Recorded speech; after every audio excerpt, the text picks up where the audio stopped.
बहुत समय पहले की बात थी। एक साधु ने अपनी पत्नी के साथ नदी के तट पर रहता था। उन दोनों की कोई संतान नहीं थी। उनकी बड़ी इच्छा थी कि कम से कम एक संतान उनके यहाँ जरूर हो। एक दिन साधु जब तपस्या में लीन था, तभी एक चील ने अपने पंजे में फंसी एक चूहा उसके ऊपर गिरा दी। साधु ने उस चूहे को घर ले जाने का निश्चय किया, लेकिन उससे पहले उसने उसे एक लड़की में बदल दिया।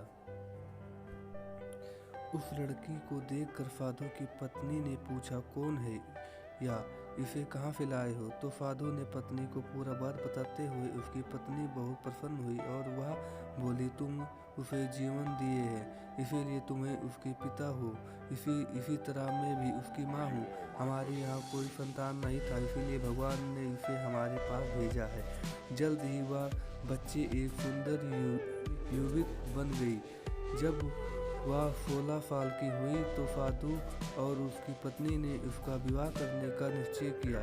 साधु ने सूर्य देवता का आह्वान किया। जब सूर्य देवता उसके सामने आए तो साधु काफी परेशान हो गया और साधु ने पवन देवता से ही कोई सुगौता वर समझने को कहा। पवन देवता ने जवाब दिया, पर्वत के राजा बहुत मजबूत और स्थिर हैं। वो बहती हुई हवा को भी आसानी से रोक सकते हैं। उसने आपकी लड़की की जोड़ी सही बैठेगी। साधु अब पर्वत राजा के पास गया और उससे उसकी लड़की के साथ विवाह करने का अनुरोध किया।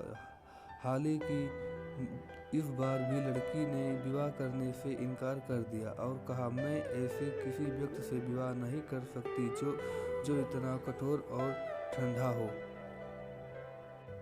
इस बार लड़की को वर पसंद आ गया। साधु काफी हैरान हुआ और बोला, भाग्य का खेल कितना निराला है। तुम मेरे पास एक चूहा के रूप में आई थी और मैंने ही तुम्हें लड़की का रूप दिया था। चूहा के रूप में जन्म लेने के कारण तुम्हारे भाग्य में चूहा ही विवाह करने का लिखा था और वही हुआ।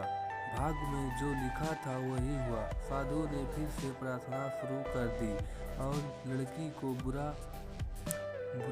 चूहा बना दिया।